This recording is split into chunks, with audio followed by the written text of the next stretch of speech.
Hello दोस्तों, के class में आपका स्वागत है। आज हम बात कर रहे हैं UK board solve paper 2024 subject science class 10। ठीक है, इसमें हम आपको पूरा पेपर सोल्व कराएंगे, तो कृपया करके वीडियो में बने रहिए।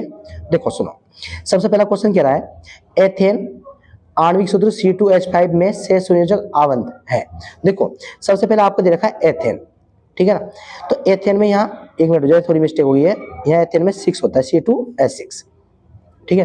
तो एथेन में देखो सबसे पहले कि आपके पास कार्बन कितने हैं, 2 कार्बन है। हाइड्रोजन कितने हैं, 6, 1 2 3 4 5, ये हो जाएगा यहाँ से 6। कार्बन में सिंगल बॉन्ड होता है एथेन में, एन में। तो यहाँ शेष बंद गिनो कितने हैं, 1 2 3 4 5 6, कितने 7, 1 2 3 4 5 6 7। तो शेष बंद कितने हैं, 7। तो शेष संयोजक अबंध कितने कहलाएंगे, आपके 7 कहलाएंगे। ठीक है, ये पहला क्या होगा, आंसर होगा। ठीक है, अब देखो नेक्स्ट क्वेश्चन क्या बोल रहा है, निम्न अभिक्रिया में अपचायक पदार्थ है। अब अपचायक पदार्थ देखो, अपचायक क्या होते हैं, जो ऑक्सीजन को ग्रहण करते हैं। तो इसमें 2 पदार्थ है, एक Cu से क्या बना है, CuO से क्या बना है Cu, और H2 से क्या बना है H2O। सही है। तो अगर मैं अभिकारक में बात करूं, तो अभिकारक में आपके 2 पदार्थ है, एक CuO एक H2O। तो ऑक्सीजन किसने ग्रहण करी, H2O ने। CO ने तो ऑक्सीजन दान करी, तो H2O ने ऑक्सीजन ग्रहण करी, तो आपका जो अपचायक होगा वो क्या होगा, H2। ठीक है, अब नेक्स्ट क्वेश्चन देखते हैं। कह रहा है उपज का उपचार करने के लिए निम्न में किस प्रकार की औषधि का उपयोग होता है। देखो उपज का उपचार करने के लिए आप औषधि का प्रयोग करते हैं एंटीसिड। किस औषधि का प्रयोग करते हो, एंटीसिड का। तो इसमें आप एंटीसिड पर क्या लगाओगे, टिक लगाओगे। अब अगला क्वेश्चन कह रहा है पादप में जाइलम का कार्य है। अब पादप में जाइलम क्या करता है, तो जाइलम एक ऊतक होता है पादप में, तो वो जल का क्या करता है, परिवहन करता है, वहन करता है, मतलब एक स्थान से दूसरे स्थान पर लेके जाता है। क्योंकि जल आप कहाँ डालते हो, पेड़ के जड़ों में, तो पत्तियों में और उसके तनों में जो वहन होता है वो किसका कौन करता है, जाइलम करता है। क्योंकि पत्तियों में तो आप पानी नहीं देते, पानी किसमें देते हो, जड़ों में। तो जड़ से पत्तियों में तक कौन लेके जाता है, जाइलम ऊतक पौधे में। तो वो क्या करता है, जाइलम का वहन करता है। तो इस पे आप टिक लगाओगे। ठीक है, अगला क्वेश्चन कह रहा है परिपथ में विद्युत आवेश के प्रवाह की दर को कहते हैं। देखो परिपथ में विद्युत आवेश की प्रवाह की दर को क्या बोलते हैं हम, जब आवेश चलने लग जाता है तो आवेश की प्रवाह की दर को विद्युत धारा कहते हैं। तो आप विद्युत धारा पे क्या लगाओगे, टिक लगाओगे। ठीक है, अब इसके नेक्स्ट क्वेश्चन देखते हैं। हाँ दोस्तों, अब क्वेश्चन बोल रहा है 6, किसी उत्तल लेंस की क्षमता 2 डायोप्टर है, तो इसकी फोकस दूरी कितनी होगी। देखो सुनो, इसको सोल्व करते हैं। आपको दिया है उत्तल लेंस की क्षमता दे रखी है, तो क्षमता को P से लिखते हैं, और उत्तल लेंस की दे रखी है तो आप पॉजिटिव लिखोगे 2 डायोप्टर। इसकी फोकस दूरी निकालनी है। ठीक है, तो एक फार्मूला होता है, यहां देखो P = कितना होता है, 1/f, और ये F होता है मीटर में। अगर यहाँ सेंटीमीटर में है सब ऑप्शन, तो आप यहाँ क्या कर दोगे, मीटर में बनाने के लिए 2 जीरो बढ़ा दोगे, 100 ले लोगे। तो P = 100/f। F की वैल्यू कितनी है, 2, सॉरी यहाँ से F निकालना था, तो F = कितना कर लो, 1/P कर लो। तो यहाँ से आपकी P की वैल्यू कितनी रखी थी, 2 से कट गया, तो फोकस दूरी कितनी आगे पास, आपके पास 50 सेंटीमीटर। ठीक है, वैसे फार्मूला होता है P = 1/f। तो यहाँ से F इधर चला गया और P इधर आ गया। ठीक है ना, और मीटर बनाने के लिए हमने क्या कर दिया था, यहाँ 2 जीरो बढ़ा दिए थे। ठीक है, जो कोई ऑप्शन सेंटीमीटर में थे। तो 50 पे क्या लगाओगे, आप टिक लगाओगे। देखो नेक्स्ट क्वेश्चन देखो, नेक्स्ट क्वेश्चन बोला है निम्नलिखित में से कौन सा आहार श्रृंखला का निर्माण करता है। तो आहार श्रृंखला वो होता है जो एक चीज दूसरी चीज को खाता है, दूसरी चीज उससे अगली चीज को खाता है। देखो घास गेहूं घास को खाते हैं, नहीं, ऐसा नहीं बन सकता।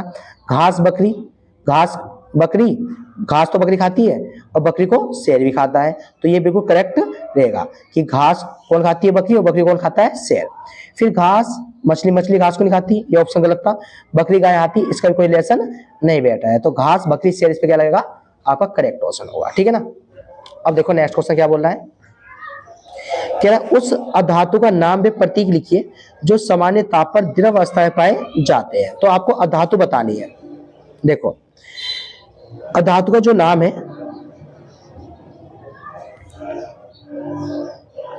ना, वो है ब्रोमीन। क्या नाम? और इसका जो अपजा प्रतीक है, जो इसका प्रतीक है वो प्रतीक है आपका Br। क्योंकि देखो सभी, अगर मैं बात बोलूं कि अगर सभी अधातु की बात बोलूं तो अधातु में आप ब्रोमीन डालोगे। अगर यहाँ धातु होता, उस धातु का नाम बताइए कि सामान्य ताप पर द्रव अवस्था में आती है, तो अब इसका मरकरी आता। ठीक है ना। तो अधातु पूछा है तो अधातु में आप ब्रोमीन लिखोगे। ठीक है ना। अब क्वेश्चन कह रहा है सूक्ष्म ईथर गैस सूक्ष्म लिटमस पेपर का रंग क्यों नहीं बदलती है। सुनो, इसकी एक सबसे बड़ी खास बात है। देखो जो सूक्ष्म हाइड्रोक्लोरिक गैस होती है और उसको जल में डालते हो, अगर उसको आप वाटर में डालते हो H2O में, अगर आप सूक्ष्म हाइड्रोक्लोरिक को डालोगे HCl को, ठीक है ना, तो वो इसमें H+ आयंस नहीं देती। सही है।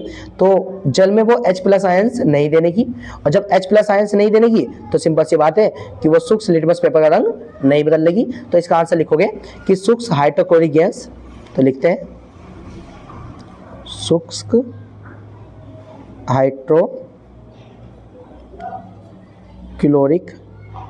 गैस शुष्क लिटमस पेपर का रंग इसलिए नहीं बदलती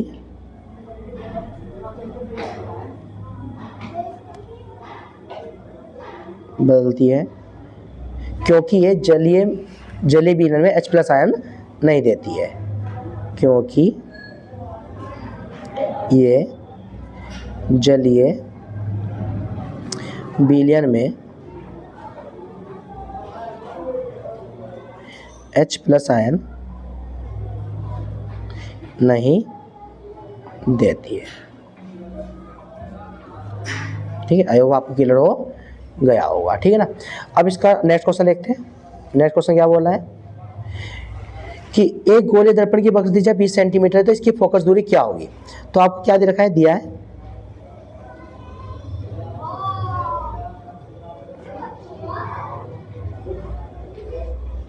गोलीय दर्पण की वक्रता त्रिज्या पता है आपको, वक्रता त्रिज्या आर का मान आपको पता है 20 सेंटीमीटर, कैपिटल आर बनेगा, ध्यान रखना। ठीक है। तो आपको इसकी फोकस दूरी निकालनी है। फोकस दूरी मतलब आपको F निकालना है। तो F = होता है R/2। तो R कितना रखा है इसका 20/2, 2 से काट दोगे तो कितना आएगा 10 सेंटीमीटर। ये इसका आंसर हो जाएगा। अब नेक्स्ट क्वेश्चन देखते हैं।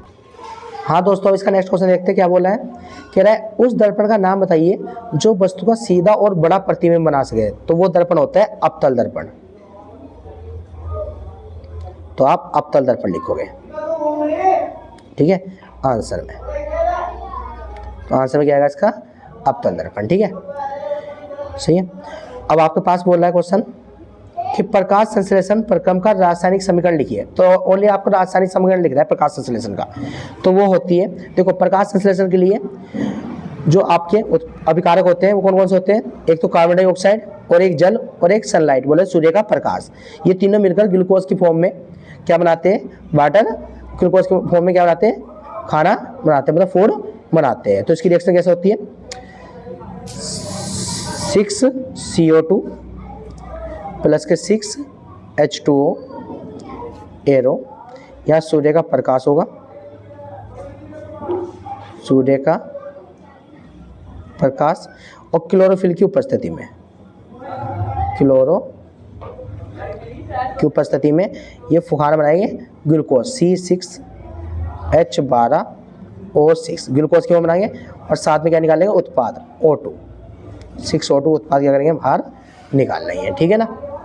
चलो, ये रिएक्शन थी आपकी। नेक्स्ट क्वेश्चन देखते हैं क्या बोलता है। नेक्स्ट क्वेश्चन कह रहा है विद्युत बल के तंतुओं के निर्माण में प्राय टंगस्टन का ही प्रयोग क्यों किया जाता है। देखो विद्युत बल को मतलब पता है कि जो आपको पता होगा जो बल्ब होते हैं, जो आपको 10 रुपए के बल्ब देखने को मिल जाते हैं, ठीक है ना, उनमें एक तार सा होता है बीच में, ठीक है, उसी तार को हम क्या बोलते हैं, टंगस्टन बोलते हैं। तो वो कह रहा है उस टंगस्टन का प्रयोग क्यों किया जाता है। देखो उस टंगस्टन का प्रयोग हम इसलिए करते हैं क्योंकि उसका जो गलनांक होता है वो बहुत अधिक होता है, सही है, जिस कारण वो उष्मा क्या करता है, उत्पन्न कर देता है और सही तरीके से पिघलता, इतनी जल्दी पिघलता नहीं है। और वो गलनांक कितना होता है, 3400 डिग्री सेल्सियस, इतना गलनांक होता है। तो आप लिखोगे कि विद्युत बल के तंतुओं के निर्माण में टंगस्टन का प्रयोग इसलिए किया जाता है क्योंकि उसका गलनांक बहुत अधिक होता है, लगभग 1400 डिग्री सेल्सियस। तो आप इसका इतना आंसर लिखोगे, तो लिखते हैं दोस्तों, इसकी थ्योरी सेक्शन लिख दी है। देखो विद्युत बल्ब के तंतुओं के निर्माण में टंगस्टन का प्रयोग इसलिए करते हैं क्योंकि टंगस्टन का गलनांक बहुत अधिक होता है, लगभग 1400 डिग्री सेल्सियस, ठीक है ना। अब इसका नेक्स्ट पार्ट करते हैं। देखो क्या कह रहा है, किसी विद्युत परिपथ में दो बिंदु के बीच विभवांतर को मापने के लिए वोल्ट मीटर को किस प्रकार संयोजित करते हैं। तो आपको देखो एक होता है गैल्वेनोमीटर धारा मापी और एक होता है वोल्ट मीटर। अगर धारा मापने को लो, देखो धारा मापने के लिए आप गैल्वेनोमीटर का प्रयोग करते हो और विभवांतर नापने के लिए आप वोल्ट मीटर का प्रयोग करते हो। तो वही कह रहा है विभवांतर नापने के लिए आप जो वोल्ट मीटर का प्रयोग उसको किस प्रकार संयोजित करोगे। दो तरीके होते हैं, एक आपको श्रेणी क्रम और एक आपको समांतर क्रम। अगर आप विद्युत धारा नापने के अगर आप गैल्वेनोमीटर का प्रयोग करोगे तो उसके लिए संयोजित करोगे आप श्रेणी क्रम में। अगर विभवांतर नापने के लिए वोल्ट मीटर का प्रयोग करोगे तो उसे करते हैं समांतर क्रम में। तो लिखोगे आप समांतर क्रम में संयोजित करेंगे, समांतर क्रम में संयोजित करेंगे, ठीक है। उसका नेक्स्ट क्वेश्चन देखते हैं। हाँ दोस्तों, अब क्वेश्चन नंबर देखते हैं। नोवा क्या बोला है, कह रहे ओजोन परत के अपक्षय के लिए कौन सा रसायन मुख्य उत्तरदायी होता है। तो वो होता है क्लोरोफ्लोरोकार्बन, होता है क्लोरो का आंसर हो जाएगा, ठीक है। सी भी बोल ध्यान रखें। अगला क्वेश्चन, धावन सोडा का रासायनिक सूत्र और दो उपयोग लिखिए। तो पहले धावन सोडा का रासायनिक सूत्र देखो, धावन सोडा रासायनिक सूत्र होता है 2CO3.H, सही है। अब इसके दो उपयोग लिखने हैं। तो उपयोग में नंबर फर्स्ट पहला उपयोग लिखोगे, इसका उपयोग कपड़े धोने में किया जाता है, इसका उपयोग कपड़े धोने में किया जाता है,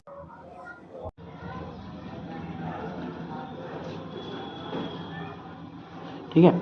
और दूसरा इसका उपयोग लिखोगे आप, इसका उपयोग जल की कठोरता को दूर करने में किया जाता है, इसका उपयोग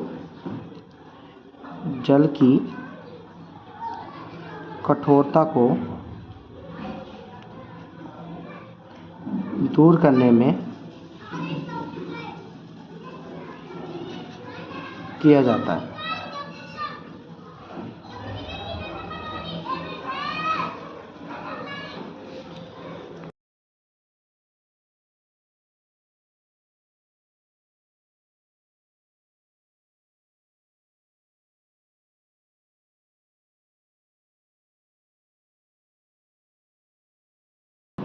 हाँ दोस्तों, अब इसका नेक्स्ट क्वेश्चन देखते हैं क्या बोल रहा है, सुनो।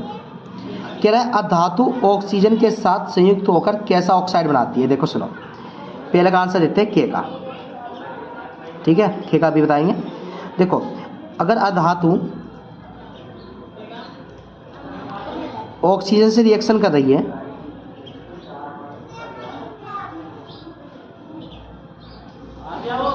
तो वो बनाती है एधात्विक ऑक्साइड।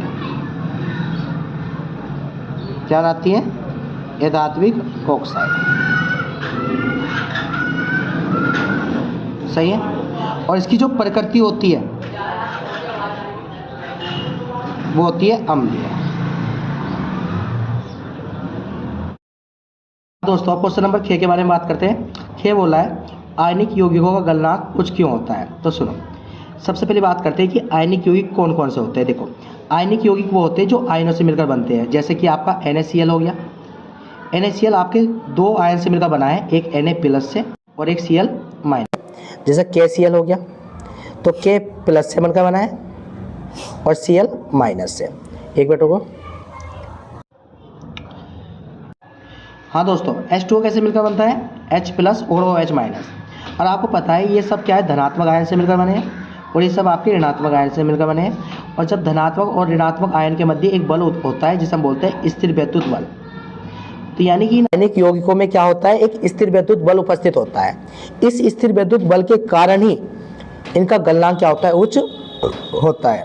तो आप स्टेटमेंट क्या दोगे कि आयनिक यौगिकों का गलनांक उच्च इसलिए होता है क्योंकि आयनिक यौगिकों के मध्य स्थिर वैद्युत बल उपस्थित होता है। तो चलो ये बात लिखता हूं। हाँ दोस्त, तो अब की बात करते हैं क्वेश्चन नंबर 12 क्या कह रहा है। देखो, आपके पास 2 विलन A और B है। आपके पास 2 विलन है, एक विलन A है और एक विलन B है। ये क्वेश्चन बोल रहा है कि आपके पास 2 विलन है A और B। विलन A का pH मान 6 दे रखा है, इसका जो pH मान है वो 6 है, इसका जो pH मान है वो आपका 8 दे रखा है। विलन B का pH मान कितना है? 8 है। तो हमें बताना है किस विलन में हाइड्रोजन आयन की सांद्रता अधिक होगी, कि विलन A में हाइड्रोजन आयन की सांद्रता अधिक होगी या विलन B में हाइड्रोजन आयन की सांद्रता अधिक होगी।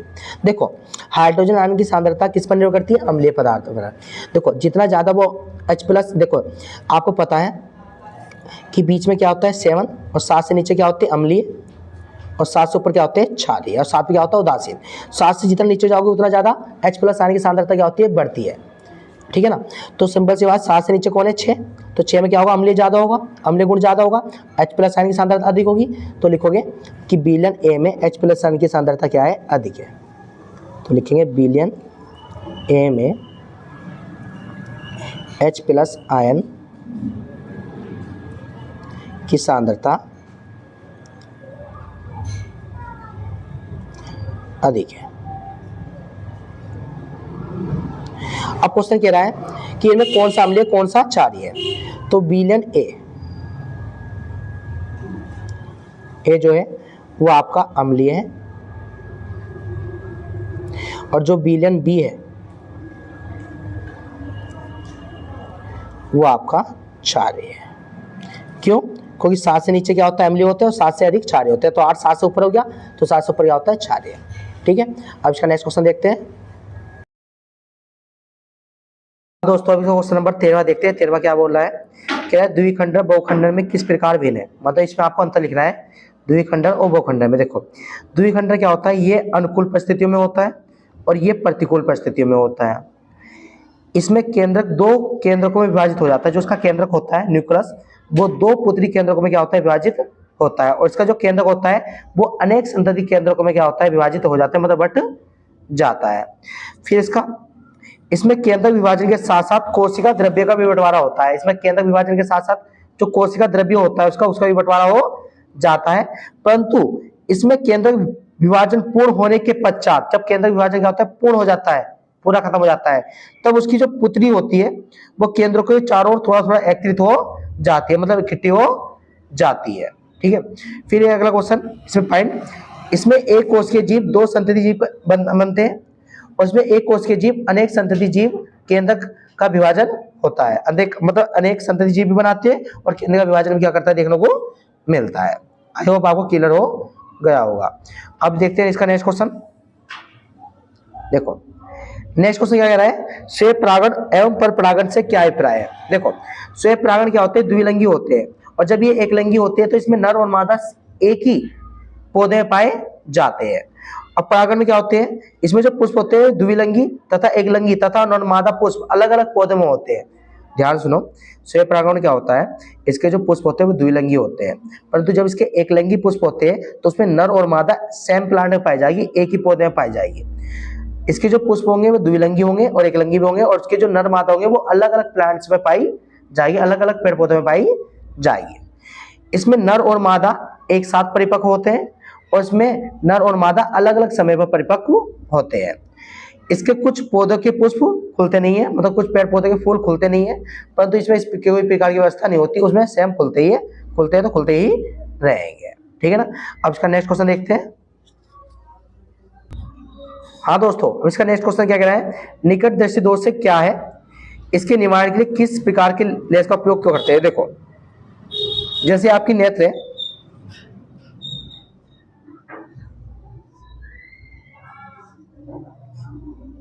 ठीक है, ये पुतली है आपकी और ये रेटिना है आपका।